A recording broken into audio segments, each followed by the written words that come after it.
C'est un mauvais rêve, en fait, c'est pas possible.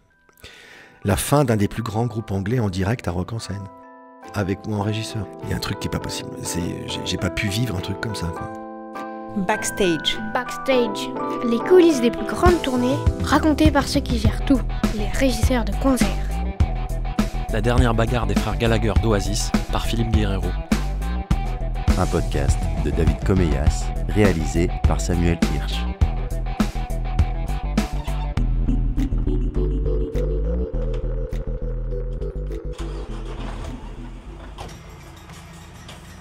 On est en tournée Oasis en Europe, sur une série de zéniths, 5 semi-remorques. Chaque frangin avait son bus déjà, donc ils ne sont pas ensemble. Il y a 2 tourbus qui se partagent avec les musiciens, qui se répartissent suivant les affinités. Certains musiciens avec l'IAM, certains musiciens avec Noël. Et les frangins ne se parlent plus déjà depuis un petit moment en fait. Ils ont chacun un garde du corps, et puis ils se croisent, et ils se croisent sur scène bien entendu, quoi.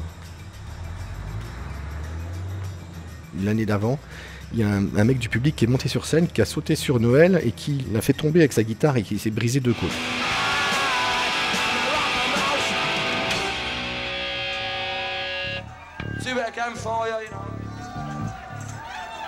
Donc déjà, il y a une ambiance un peu flippée, parano, et donc sur scène, il y avait un truc, c'est-à-dire que tu peux pas accéder au plateau si tu n'as pas une chasuble, comme un stadier, avec le Oasis dans le dos. C'est surprotégé la scène en fait.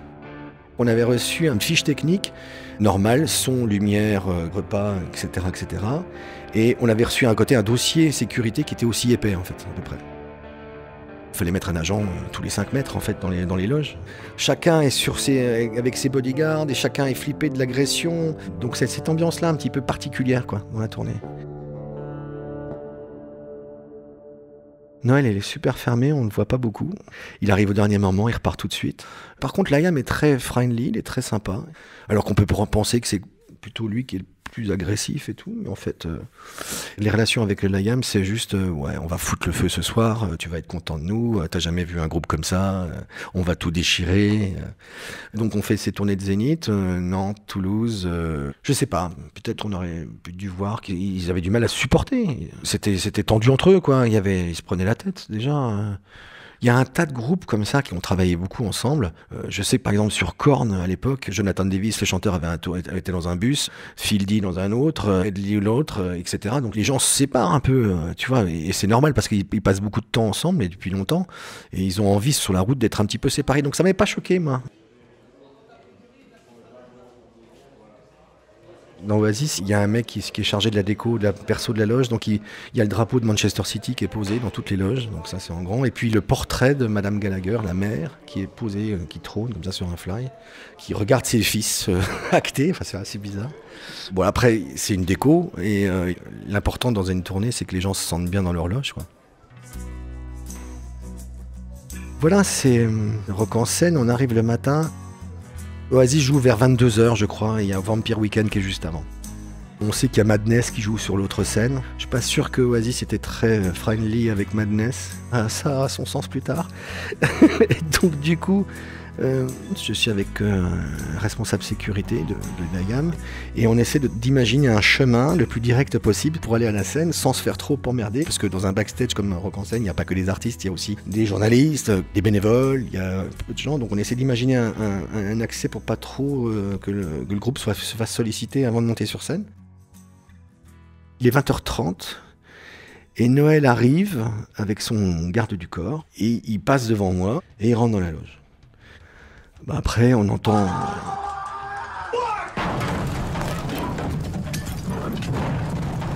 des cris, ça commence à crier très très fort, des bris de glace.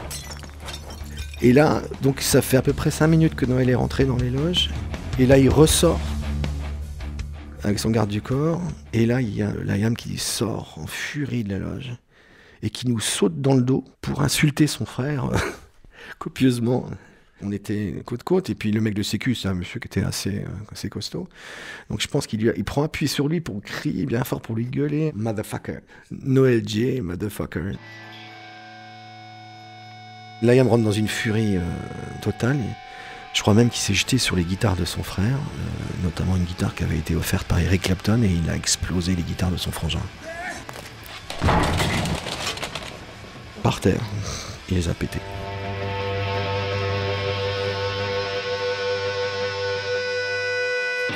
Et là, la gamme me reconnaît très bien.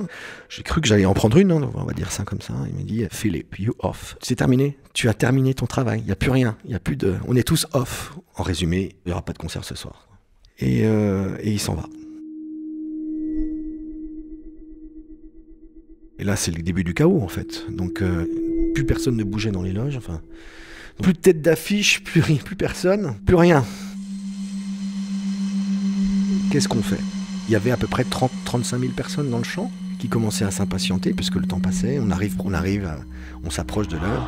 Et du coup, il fallait trouver quelqu'un, un groupe remplaçant.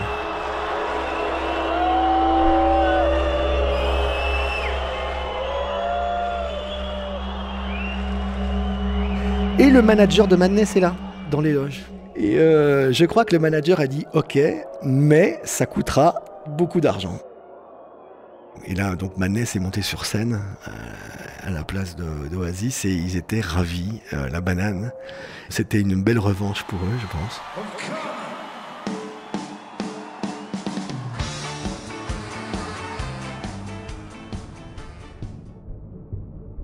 Il y a eu l'annonce de fête, c'est la fin du truc, les gens pleurent. Il y a des Anglais qui ont fait des voyages exprès pour voir le dernier concert en Europe.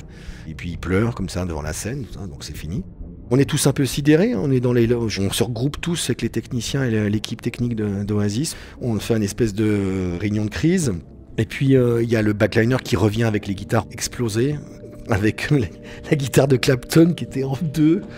Et le pauvre, je me rappellerai toute ma vie de lui, il tremblait, il était là, mais non, parce que c'était un amoureux des guitares, et il pleurait, je crois, tout simplement, avec toutes les guitares explosées. Là, il faut reprendre son métier de régisseur et il faut anticiper le coup d'avant encore. Donc là, il va falloir évacuer le reste des musiciens. Donc on fait venir une voiture derrière les loges et on les fait évacuer comme ça en loose day pour qu'ils repartent. Et puis on est sur place avec l'équipe technique, on est à peu près une quinzaine de personnes avec tous des parkas siglés Oasis, crew, machin. Et donc là, il faut aller récupérer l'écran LED, mais après que Madness ait joué. On aurait pu se faire casser la gueule, je pense, honnêtement.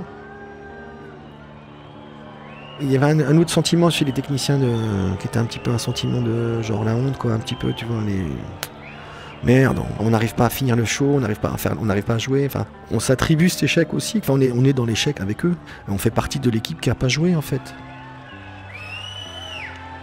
Grande tristesse, fin d'un groupe mythique. Je pense qu'entre frangins, là, c'était trop, too much, quoi. Il restait pas grand-chose, il restait une ou deux dates, je crois. Ils auraient pu finir et puis ça s'arrêtait là et décider chacun de leur côté que Oasis allait s'arrêter. Mais là, ça a été un peu plus violent, quoi. Bref.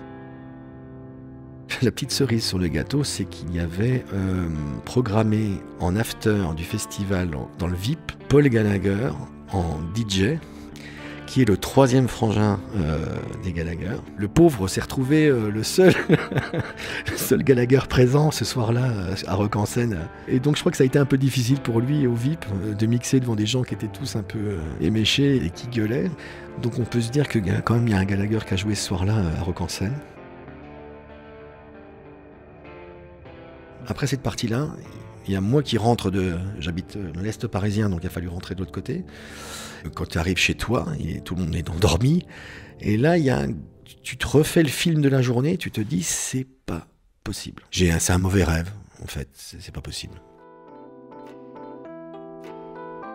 À suivre sur arteradio.com.